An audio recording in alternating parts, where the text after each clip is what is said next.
Okay, if your house has a metal water service coming in, the metal pipe must be in contact in the ground for at least 10 feet or more, which they normally are. The grounding electrode conductor is connected to the metal water pipe with clamps approved for the pipe and the conductor size. And then a jumper is installed across the water meter because the water meter is removable. You can see here is the copper pipe coming out of the ground. There's a shutoff valve.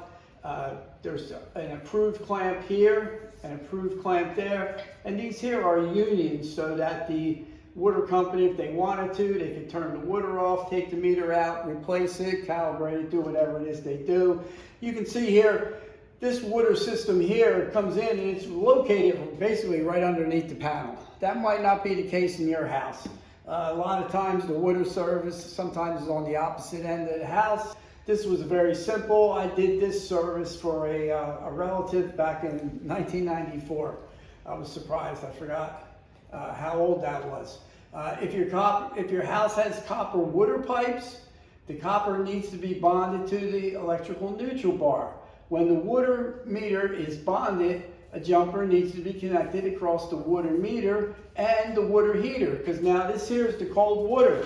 So this comes in and that cold water goes through your house, through the copper pipes, gets over to the hot water heater, but now coming out of the water heater, these two pipes are not connected inside, the hot and the cold. So you put this jumper across here, and then in this particular instance, this here is a ground wire that goes back to the electrical panel.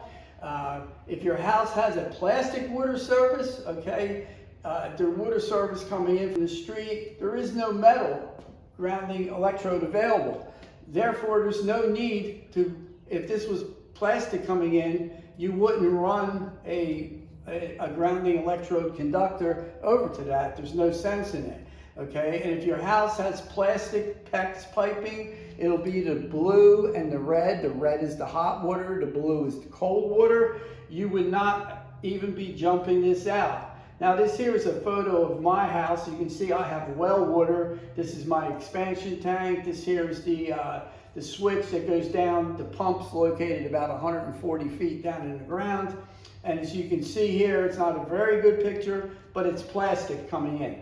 So I don't need to bond that, but coming out of here is all copper, and that's why this is in my house here. And this is how the copper piping in my house gets bonded, by running a jumper back to the electrical panel and then jumping out the hot and the cold.